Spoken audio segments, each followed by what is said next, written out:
Assalomu alaykum hammaga, kanalimiz a'zolari va mehmonlariga. Xudo xolasa biz Farg'ona viloyati, O'zbekiston tumani, Ko'rvozor degan dash joy, bu tomonimiz Qo'qonda aeroporti joylashgan, yangi aeroport. Ko'rvozor degan joyga Sohibjon degan do'stimizga gazoblok liniya ustanovka qildik. Bu liniyamiz kuniga 500 tagacha, 480 tagacha aniqroq g'isht chiqazadigan liniya ustanovka qildik. Bu liniyamizda komplektatsiyasida mana avtomat reska, gorizontalni, vertikalni, libyotkalari hamma yo'g'i komplekt, hattoki relslarni ham o'zimizning korxonada tayyorlab olib kelib ustanovka qildik. Sohibjon ukamiz faqat stashka qilib berishdi, elektr pitaniyani shu boshiga olib keldi, bu boshiga olib kelib berishdi. Qolgan ishlarini hamma yo'g'ini kelishilgan holatda, narxlarini kelishilgan holatda olib kelib ustanovka qilib yurg'izib, hozir kecha mahsulotni chiqarishgacha bo'lgan jarayonni o'z ichiga oladi. Dogovorda kecha xudo xolasa birinchi mahsulotlarimizni chiqazdik. Birinchi g'ishtlarimiz chiqdi. Ozgina kamchiliklar bor, uni kamchiliklarni yashirishni keragi yo'q. O'sha kamchiliklarni bartaraf qilish uchun kecha mahsulotni sostavini, eng birinchi o'rinda sostavni chiqazib oldik.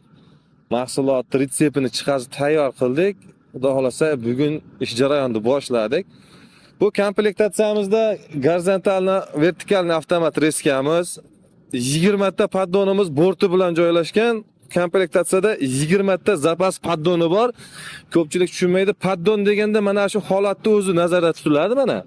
Mana shu holat paddonni o'zi. Mana bu qism bort bo'ladi. 40 ta, 20 ta paddoni bor, 10 tasini borti bilan berganmiz. Bu yoqda joylashgan sistemalarimiz mikserga ruchnoy holatda qum tashlanmasligi uchun, sement chiqazmasligi uchun transportyorni lenta qo'yganmiz. Ishchilarga yengilroq bo'lsin, hadeb yukni ko'tarish muammo bo'ladi. Bu yoqda aqlli katyonlarimizni joylaganmiz. Bu yoqdan o'tamiz. Aqlli katyonlarimiz soatiga 1 tonna 200 litr suvni tarmoqdan kelib turgan sovuq suvni, navbatdan kirib turgan sovuq suvni bochkaga isitib tashlab beradi. Hozir mana 66 gradus issiq suv chiqib turibdi. Sovuq suv kirib 66 gradus chiqib turibdi. Bu ham shu zavod komplektatsiyasida, hattoki mana bu 2,5 tonnalik rashtilni bachok deymiz. Rashtilni bachoklarimiz ham shu zavod komplektatsiyasida hammasi kelgan birgalikda. Xullas, kimga shunaqangi abordiyonalar, uskunalar kerak bo'lsa, shu ekran tagida telefon raqam qoldiramiz. Bemalol murojaat qilib aloqaga chiqaverasizlar.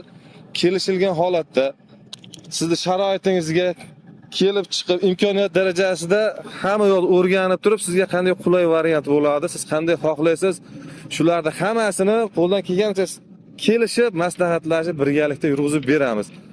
Mahsulotni quyib qo'yganmiz. Mana bugungisini birinchisi, xudo xolasa ko'tarilib chiqib, retseptni chiqazib oldik. Xudo xolasa chiroyli chiqib turibdi mana. Zo'r, ideal holatda chiqyapti xudo xolasa mahsulotlarimiz. Kimga mana shunaqangi liniyalar, zavodlar qiziq bo'lsa, shu raqamlarga telefon qilaverasizlar. Alo desalaring, mutaxassislarimiz bilan bog'lanasizlar. Nima kerak bo'lsa hammasini bafurcha so'rab yurg'izib berishadi. Hammani ishlariga rivoj, ko'rganda ko'rishguncha videoga bittadan like-chan taqillatib qo'yaverasizlar endi.